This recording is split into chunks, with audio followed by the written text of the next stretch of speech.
હાલો મિત્રો, હમણાં આપણા ભાઈ ચિરાગભાઈ ઝાલાનું બીજું ભાષણ તમને સંભળાવું. ભાષણ જોરદાર હતું, બરોબર ને? આપણે કોરી ઠાકોર સમાજના બે સમાજના છે ને 35% થાય ગુજરાતના માણસો. એટલે મત જ જઈ જાય એટલે સમજી ગયા, 35% મત આપણા જ જાય, એમ જ માનવું. 35% વસ્તી એટલે મત 35% જ જાય આપણો. અને બધા સમાજનો છે ને 70% થાય, 65%, બરાબર ને? 65%માં તો બીજા છે ને મુખ્યમંત્રી બને, આપણા મુખ્યમંત્રી કોઈ ન બને. 10-15 જણા માણમાણીએ હે ને મત દઈ દઈને મોકલે. એવડે એનું પછી લાંબુ કાંઈ હકાલતા છે નહીં. શું ખાલી જેવું તેવું હાલે, લાંબુ કાંઈ એક કોઈને હાલતું નથી. આપણે ઘણા અહીંથી મત દઈને કાઢી, પણ અહીંયા કાંઈ હાલવા નથી દેતા, શું કરે? એટલે એને હવે આપણે સમજવું જોઈએ. એના ચિરાગભાઈ ઝાલા, પિન્ટુભાઈ બધા ઘણા મહેનત કરે છે. જુવાનલાલ એ બધા મહેનત કરતા રહીજો, સમજી જાય. એમ હવે થોડી તમને ટેકો મારતા રહીજો. પાણી વારતા વારતા નવરા થઈશું ને ટેકો મારશું તમે. આવી રીતે તો મારશું, બીજામાં તો બહુ નવરા હોય કે ન હોય, બાકી આમાં તો હે ને મારતા જ રહીશું. તમારા ટેકામાં ફૂલ જ રહેવાનું, પાછું ન રહેવાનું, બરાબર ને? પહેલાં હે ને ચિરાગભાઈનું ભાષણ સંભળાવું એટલે તમને ખબર પડે અને મજા આવે. અને બધાને ટેકામાં રહેવાનું ને મોજમાં રહેવાનું. પહેલાં ભાષણ સાંભળો. 5% હોય કોઈ પક્ષમાં તો એ પણ આપણા ભાઈઓ છે, એનો પણ આપણે વિરોધ નથી. પણ એક કોળીના દીકરા સાથે દાવા સાથે હું કહું, 90% સમાજ એક બાજુ અવતાર્યો. આ દુશ્મનોને જો ઘૂંટણીઓ ન પાડી દે ને તો કોળીના દીકરાની. કેમ કે લોકશાહીમાં જેના જાજા મત એનો રાજા. હવે જેના 2% મત નથી 8 વખત મુખ્યમંત્રી બની જાય હે, અને આપણે ન્યાયની ભીખ માંગો તો ગાંધીનગર ધક્કા ખાવા પડે તો આપણે શરમ આવી જોઈએ. શરમ. હું આ જાહેર મંચમાં કહું છું, આ દીકરીને જે અન્યાય થયો છે, બરાબર, 1-2 MLA SP સાહેબને ફોન કર્યા. હું એમ કહું, આપણા જેટલા MLA છે ને MP, એમાંથી ખાલી 50% જો ફોન કરીને એટલું કહે ને કે ભાઈ મારે 5 દીમાં રિઝલ્ટ જોઈએ ને કે આવી છે તારી પાસે, એટલે રિઝલ્ટ આવે સાંજે.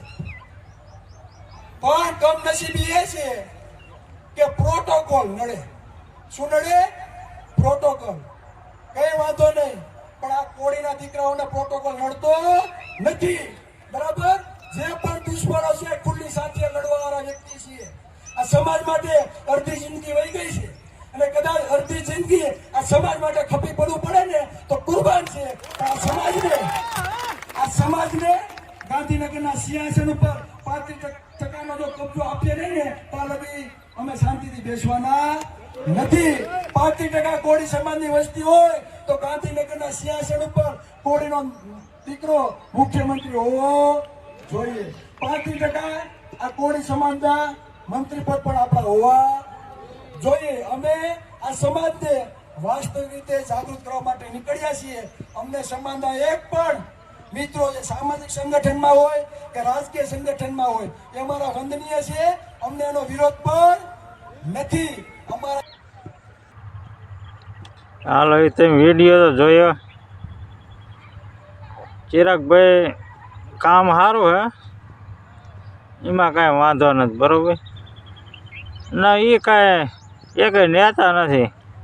નક્કી આપણને એમ થાય કે હાલો આ નેતા છે તો આપણે એ ખાસું ને ખોટું બોલ્યા રાખે, એવું કાંઈ છે નહીં, બરાબર? સમાજ મારથી મહેનત કરે અને મહેનત કરવી જોઈએ. આપણો સમાજ ઘણો મોટો, અને મોટો તો હે ને એક પણ મુખ્યમંત્રી વારો ન થાય. હાલો હજી લગન 2% વાળા, 3% વાળા, એ બધા મુખ્યમંત્રી થાય ને અને મોજ કરે, બોલો કે ન કરતા? એના માણસો પૈસાદાર એટલા થઈ ગયા બધી કોઈ ટેકામાં.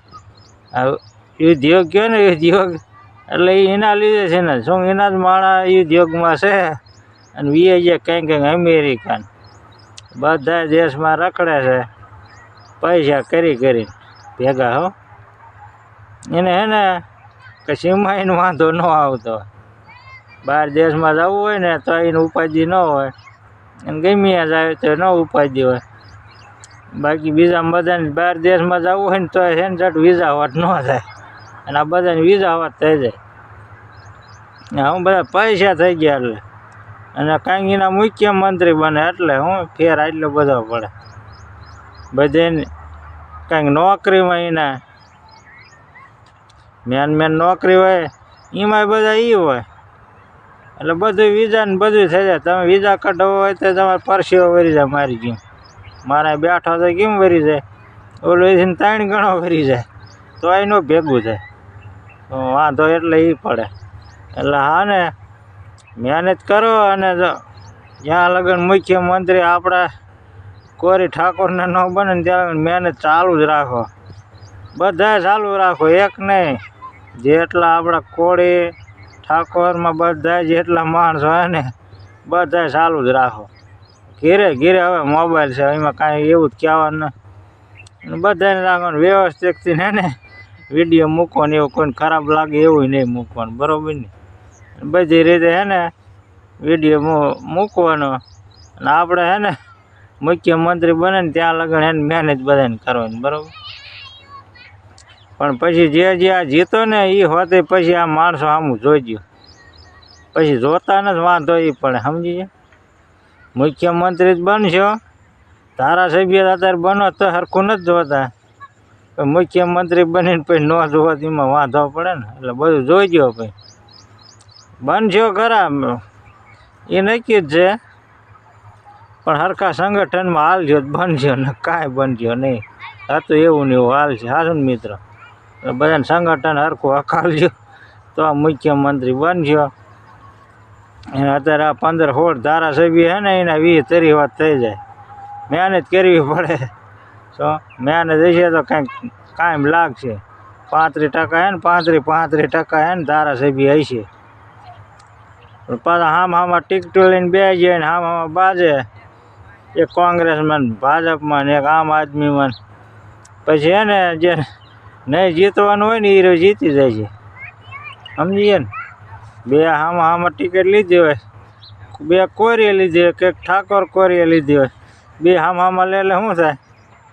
હાવ ન હોય જીતવાના હે, ઓલા બેન મત અડધા થઈ જાય ને એ જીતી જાય, એવું થાય ને. એટલે એ બધું ધ્યાન રાખજો. હામાં હોય ને ટિકિટ એક જ લઈજો.